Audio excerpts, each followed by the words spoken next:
Good morning. पुनः आपको Chandrabhan Singh inter college इटवारा गौर बस्ती online का क्लासेज में आप सभी का स्वागत है। पुनः आपके लिए जो है कक्षा 10 फिजिक्स का जो है पहला लेसन आपका जो है प्रकाश का परावर्तन है लेकर आए हैं। इसमें आपको पढ़ना है प्रकाश का आज परावर्तन के नियम, ये पढ़ना है आपको, ठीक है ना।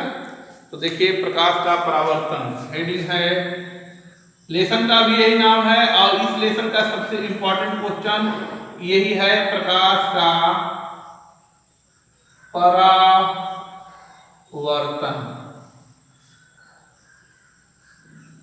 प्रकाश का परावर्तन तो सुनिए, जब प्रकाश की किरणें किसी चिकने या पालीदार तल पर पड़ती है या गिरती है, मान लीजिए ये चिकना तल है, प्रकाश की किरणें ऐसे गिर रही हैं, ठीक।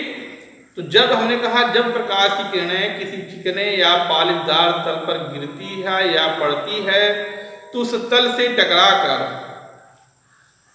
उसका अधिकांश भाग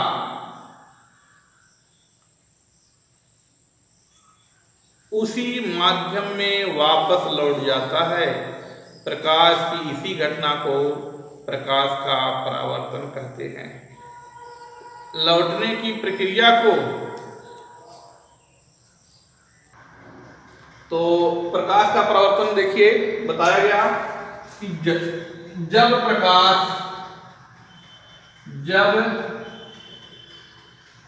प्रकाश की किरणें किसी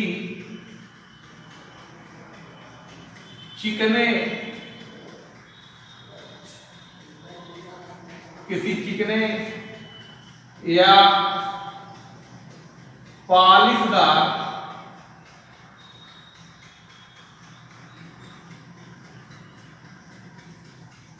तल पर पड़ती है या गिरती है या अपनी भाषा में तीनों चीज एक ही चीज है, गिरती है या पड़ती है या आपतित होती है, आपतित भी कह सकते हैं, आपतित होती है, तो उस तल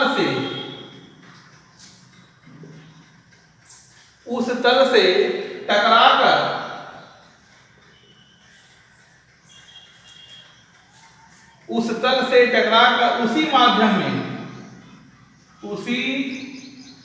माध्यम में वापस लौट जाती है।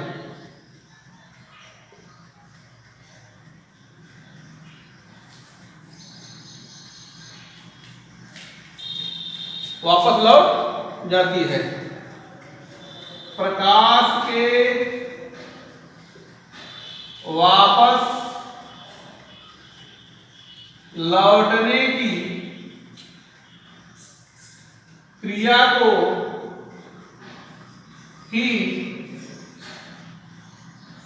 प्रकाश का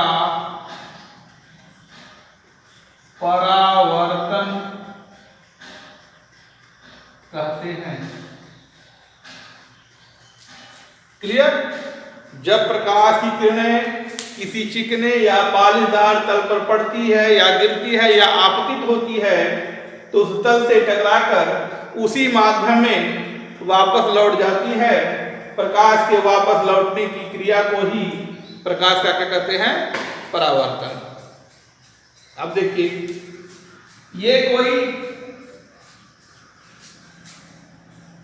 कांच है, तो हमने कहा जब कांच पर एक तरफ हम कलई कर लेते हैं, ऐसे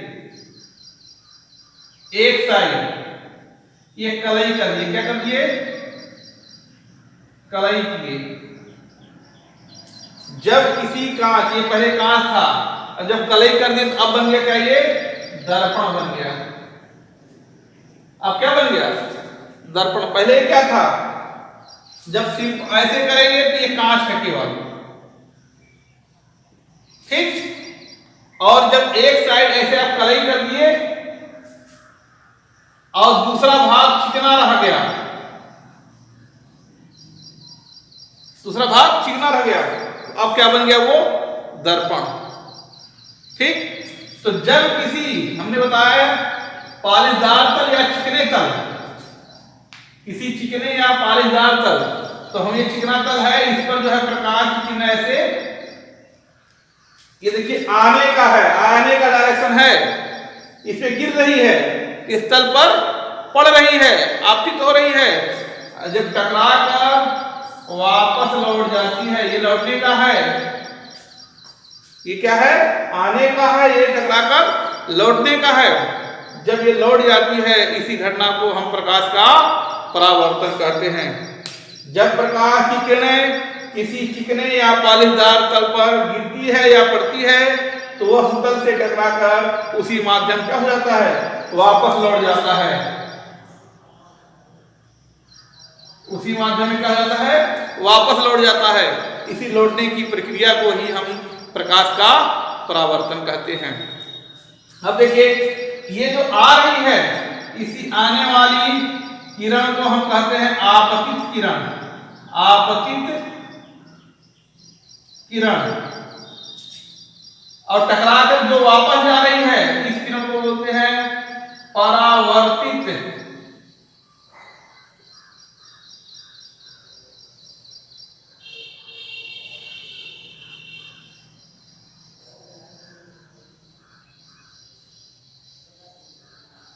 परावर्तित किरण। और ये जिस बिंदु पर ये गिर रहा है और जिस बिंदु से वो वापस जा रहा है, उस बिंदु को हम बोलते हैं आपतन बिंदु, आपतन बिंदु। आपतित किरण और परावर्तित किरण के बीचों बीच एक लंब खींचा जाता है, इसे बोलते हैं अभिलंब।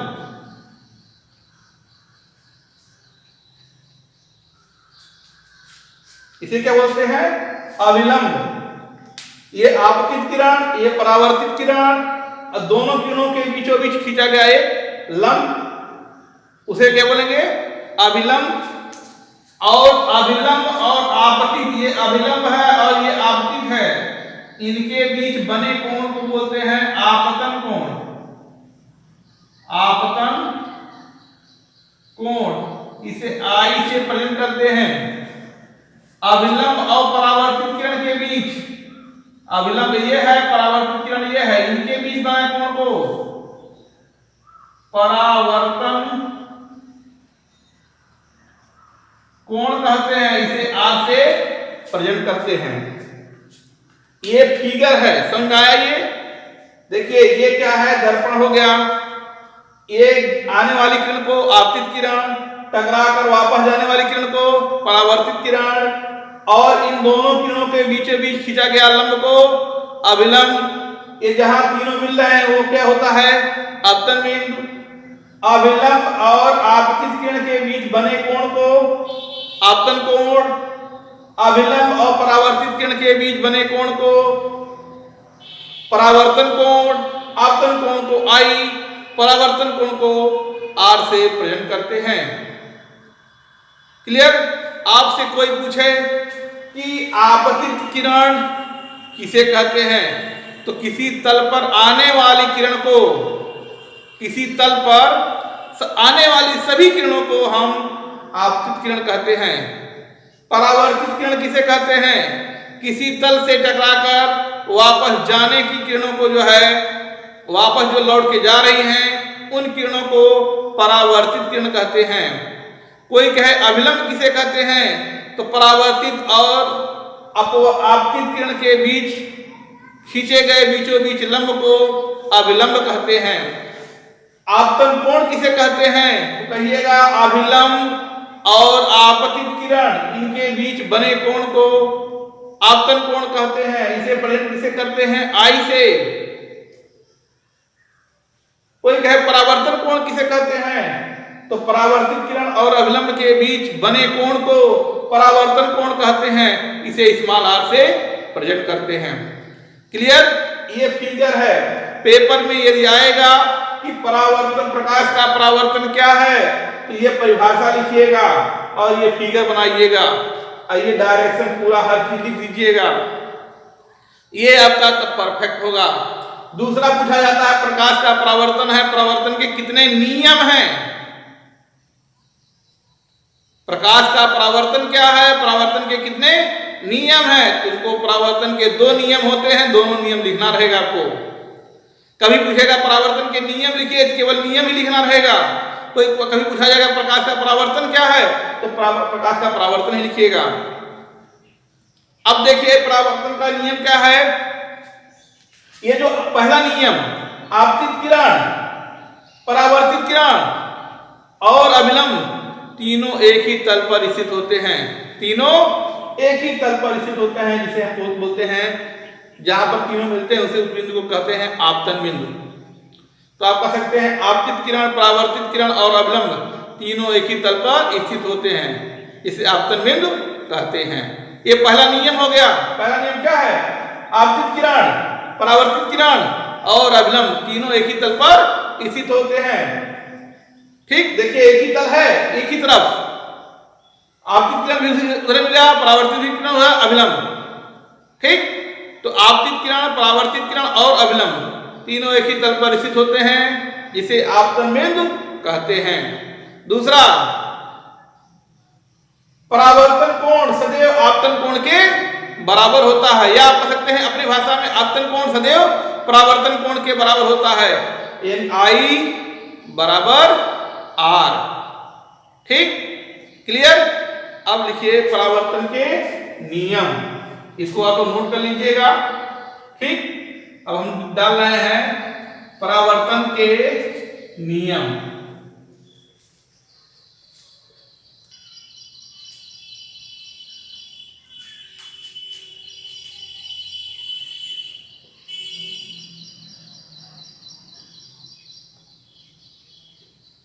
लिखेंगे परावर्तन के 2 नियम हैं। परावर्तन के 2 नियम। पहला, आपतित किरण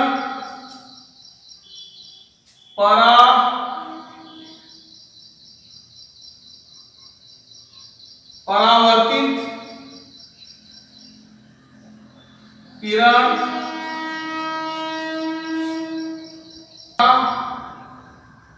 आपतन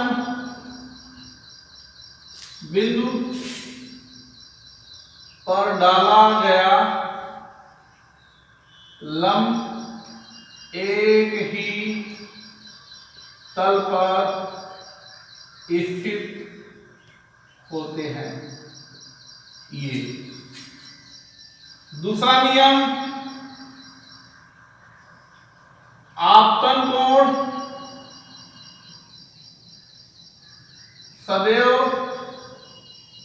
परावर्तन कोण के, या कहते हैं परावर्तन कोण, ऐसे भी लिख दीजिए, परावर्तन कोण सदैव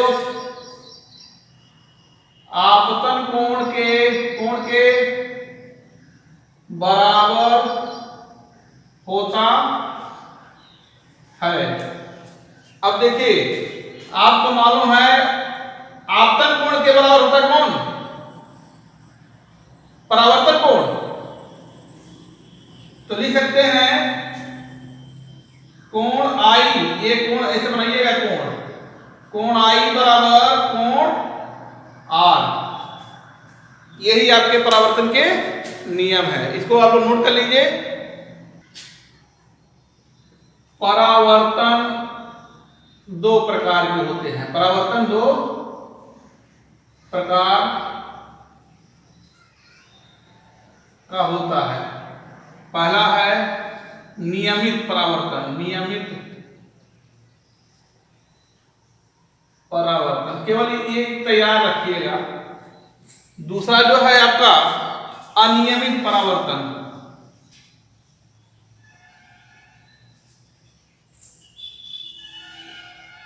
तो तो नियमित परावर्तन क्या होता है ये समझिए, क्यों समझ लीजिए आप लोग। नियमित में कोई एकदम चिकना तल रहेगा, चिकना तल ऐसे, ठीक। तो प्रकाश की जितने भी किरणें आएंगी इस पे टकराएंगी, जितनी भी किरणें आएंगी, ठीक, ये सभी किरणें जो है, जैसे अब इसका अभिलंब ये होगा, ये ऐसे परावर्तित होगा, इसका अभिलंब ये होगा, ये इस प्रकार से परावर्तित होगा, इसका अभिलंब ये होगा, इस प्रकार से परावर्तित होगा। तो ये जिस प्रकार से गिरती हैं उसी प्रकार से वह परावर्तित होती है नियमित ढंग से। इसलिए इस प्रकार के परावर्तन को हम क्या कहते हैं, नियमित परावर्तन। और अनियमित परावर्तन,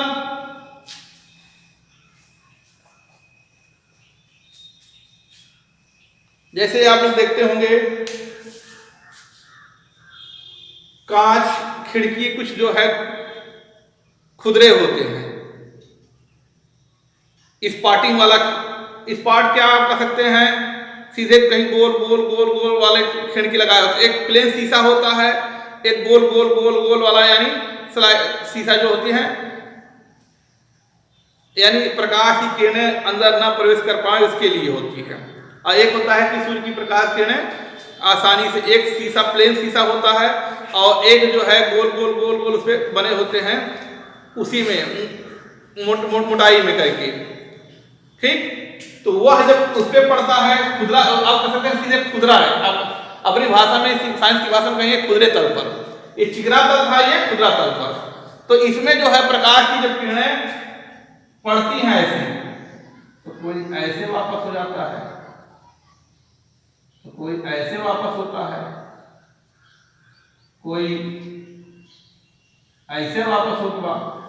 तो इस प्रकार से ये आ रहा है, ये आ रहा है, ये आ रहा है, ये जा रहा है, ये जा रहा है। तो इस प्रकार का परावर्तन होता है अनियमित। तो अनियमित में जो है ये घर में है रोशनी, जैसे ये छज्जा है, तो छज्जे के पास जो है जो खिड़की होती है उससे प्रकाश आने के लिए होता है, तो वहां पर ये वाला लगा देते हैं। और यदि आपकी खिड़की है तो खिड़की में इस प्रकार से कहीं कहीं लगा देते हैं जिससे ज्यादा रोशनी हमारे चेहरे उरे न पड़े, प्रकाश किरण टकरा को ऐसे जो है इधर उधर हो जाए, हमारे पास न आवे, ठीक। तो इस प्रकार का जो है अनियमित परावर्तन होता है। तो परावर्तन कितने प्रकार के, दो प्रकार के, नियमित और अनियमित, ठीक। तो अब देखिए इससे पहले हम पढ़ा रहे थे आपको दर्पण। दर्पण बताया दो प्रकार का होता है, समतल दर्पण और गोली दर्पण। तो मैंने समतल दर्पण बताया था, जब किसी समतल कांच के पृष्ठ पर, समतल कांच रहे उसके एक पृष्ठ पर कलई कर दिया जाए, कलई, कलई आप ध्यान दीजिएगा, यहां पर कलई की बात आ रही है, कलई।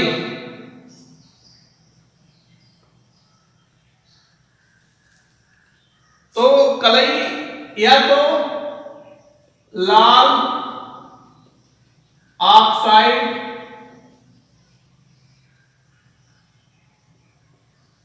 पेंट से कर दी जाती है या पारा से कर दी जाती है,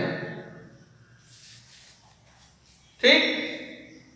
ये लाल ऑक्साइड पेंट या पारा से सब जो है, पीछे जो है कोई कांच होता है, एक तरफ क्या कर देते हैं पॉलिश मार देते हैं, उसी को बोलते हैं कलई करना, ठीक।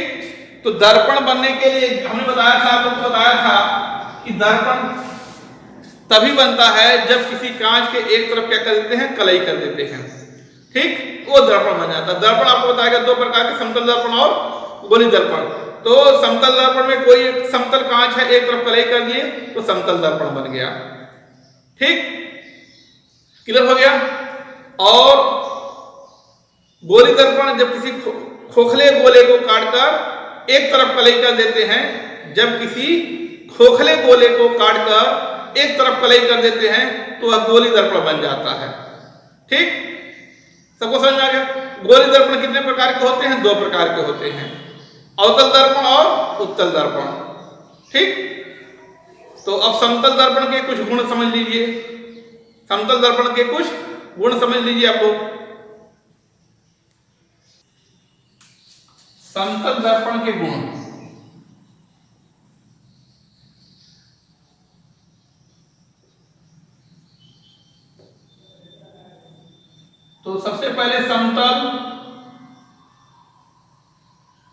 दर्पण से बना प्रतिबिंब जो होगा, प्रतिबिंब सदैव सीधा और आभासी होता है। सीधा और क्या होता है? आभासी होता है।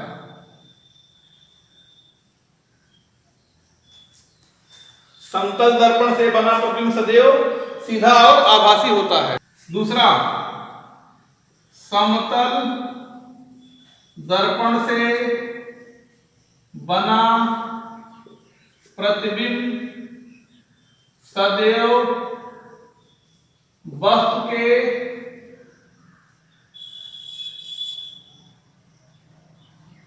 बराबर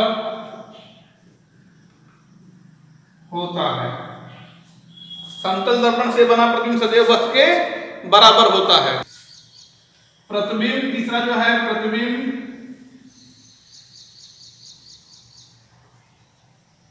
सदैव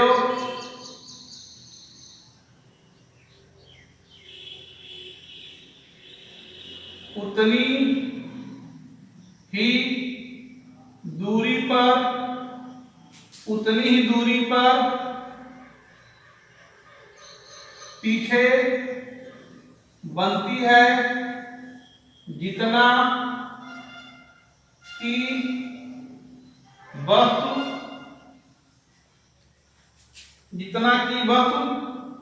आगे दर्पण से रखी गई थी। यानी यदि दर्पण से 10 मीटर की दूरी पर वस्तु रखी गई है, ये वस्तु तो उतने दर्पण से पीछे 10 मीटर पर ही बनेगी।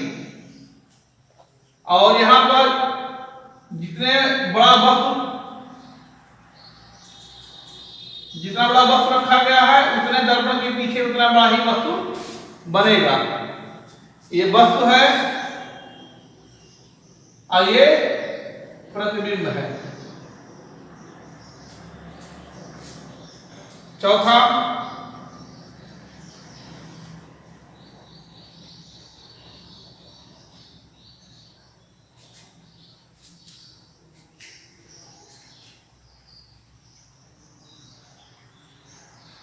प्रतिबिंब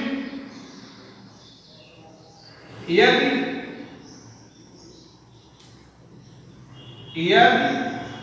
वस्तु 10 मीटर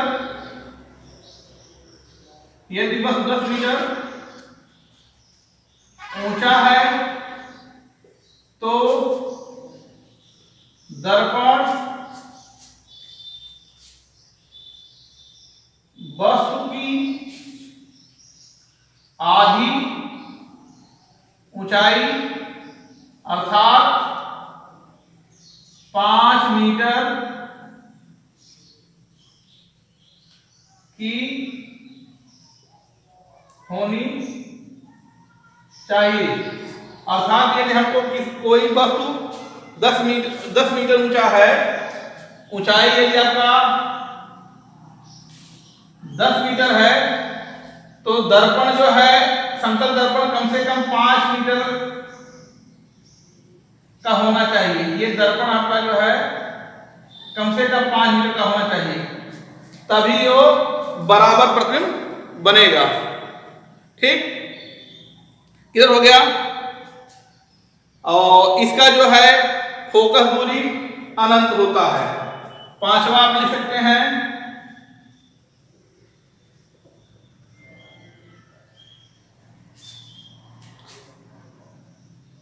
समतल दर्पण का फोकस दूरी अनंत होती है।